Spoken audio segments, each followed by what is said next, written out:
15.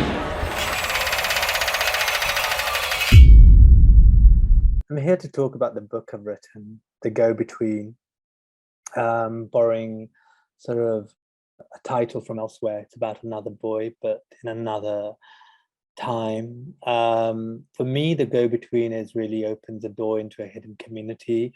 It's a coming-of-age story set in Birmingham in the 80s and 90s. So I'm now an artist and a designer, and I wanted to share this world with you where I come from. Not because it's a misery memoir, but it's because it's a unique world right on your doorstep.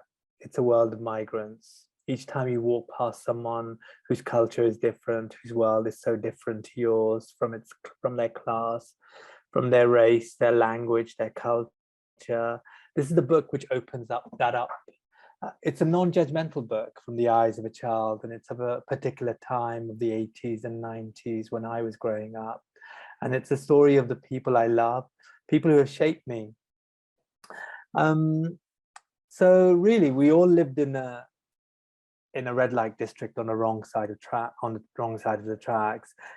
And the book for me is a divide between the world of men and the world of women. So I take you through into this world so my culture, or the community that I come from, is predominantly it's ultra-Orthodox sort of men that necessarily are, they're kind of distinct. Their world is very distinct from the world of women, and it's very segregated. And then The Go-Between is also a title of the outside world and the inside world, basically the world where you don't necessarily see, those nuances of everything that's actually hidden behind a closed door. So, and also the divide between the Western world, the school teachings and the traditions. There's violence in the book, there's fear, there's rivalry, there's love, but there's also friendship that prevails. So it's really about my experiences growing up. I think it's quite funny, it's moving, it's harrowing, it's surreal, and sometimes all at once. And The Go-Between takes you from Birmingham. Are you seeing the first image here, Daisy? Sorry. Sorry. There's the first image, sorry. Go backwards. Yeah, so, it takes you from the Birmingham to the banks of the River Kabul and the River Indus, and eventually to London of my teenage years. And as I weave in and out of these worlds, struggling with race, class, family, expectations, I begin to understand myself and understand the people who shape me, really. It's a meditation on identity. Can we move on to the next slide, please? So my parents arrived to a world where they weren't really welcome. On top of that, what do you do when you're both illiterate? So both my parents couldn't read or write in any language. There were people of color who came to do the jobs that no one wanted. They weren't the middle-class doctors or nurses who came to build the NHS. They worked in the foundries, the heavy labor. And when the 80s came around and Thatcherism was in full swing, they weren't able to become the yuppies, the upward mobiles.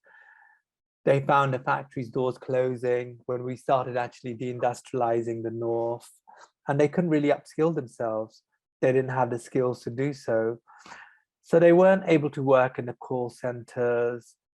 When we started becoming an economy which is actually much more service orientated, and we started losing our manufacturing base in this country, this is actually when the ghettos started forming. So I grew up in an area in the 80s where it was the Irish, the Afro-Caribbeans, the Hindus, the Sikhs, the Muslims, Pakistanis, the Bangladeshis. And slowly, coming into basically the 90s, all of these guys started moving out, and these became the Muslim ghettos. And we have the label of actually being the jihadi capital of Britain. This is actually, but you have to really understand that these guys came with actually the skill set that they came with. They had to look inwards. They'd lost all their jobs, they lost their dignity, and the only thing that they had to actually stick to maintain themselves and was really a sense of religion. The mosques actually started opening their doors to them, and it became this kind of like, you know, there was nothing really else that they could actually kind of do. So you have you know, fundamentally you've got a world where you've got to prepare for the hereafter, and that kind of became this psyche that when we were growing up in, basically. And I think what's also very interesting for me is that the classes that are, it's the classes that are mobilized to combat each other. You know, looking here, it's the white working class that went around saying that Enoch Powell was right. You know, I can still remember a first girlfriend who came, that I walked down, I think it was about sort of 7 or 8, and her father owned the pub, basically. And then she ran up ahead of me, and she basically said, she shouted out as she went into the pub, and she said, "Packy." So there's always this kind of really world where you kind of, it's not the kind of like the middle classes, it's always this kind of the lower classes, the mob kind of idea, which is actually somehow mobilized against anyone else kind of coming in. And but it's the middle, it's the kind of the likes of Enoch Powell, the well-read, the people who had actually been to Oxbridge, that were actually mobilizing all of this. You know, I had an uncle who was beaten almost to death. So yes, there was terrible racism, but it also went both ways. You know, we also witnessed the hatreds of the white towards the white community, because we didn't really know what else to kind of like, how else to kind of react towards them. But the book for me is not really about judging. It's really through the eyes of a kid. I was just living and observing this world. Do you want to go on to the next slide, please, Dave? So what do you do when you have to bring your children up in a red light district, where the area is actually called the wickedest road in England, basically, where 450 working women are selling their wares, selling themselves every evening? And, you know, well, what did I do? I made friends with them. So there was an area called Cheddar Road, and it was like a mini Amsterdam, as well as the curb crawlers. There were sort of prostitutes outside offering on the door. And for me, they would tease me, saying, "Come over, I'll make your hat fly." And that was obviously, my hat was going to fly from ecstasy. And she was referring to my hat of my skull cap, my Muslim identity, what I would wear to the mosque. But, you know, my parents and the elders had other ideas. They had other ways to deal with what they called vermin on their streets, basically, that they were on the wrong side of their streets, where their house prices would never really rise. They became the vigilantes. They roamed the streets when night would actually fall. Sometimes we followed just for fun. They took down the car plate numbers of the curb crawlers, eventually pushing them out so our highest prices could rise again. And then David Cameron turned up a little while later, several years later, actually thinking, guys, these guys have done well. This was actually where big society came from. So this is all orchestrated for the mosque, which also kept us off the streets. Do you want to go into the next slide, Daisy? So I think, you know, if you look at this idea of this is an image of a daytime disco in the 90s, basically. So we weren't really, I think, firstly, if I start off with the idea of actually that Asians, are they all good businessmen? Are we good with money? Am I going to actually just sort of, but here I suppose there's a little bit of an anecdotal evidence that maybe we may be, but I don't want to push that cliche.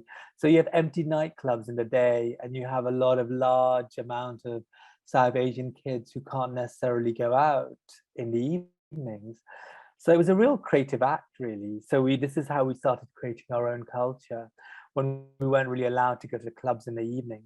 You know, this wasn't really our culture. We didn't have basically a prom, or we didn't have the parish or the school dance or a coming of age discos. This was really alien to us, especially for the girls. And then some girls had it really tough. you know, my gig sisters had it really, really tough. You know, they were taken out of school at the age of 11 and didn't receive any formal education. There's a whole chapter dedicated to them. They helped me write it, and it's called Girls Don't Go to School. But, you know, this is also a story of the 80s and 90s, where you have a series of immigrants, especially this community that I'm from, that really found themselves actually looking inwards to kind of maintain the value system that they felt that they needed to kind of hold on to.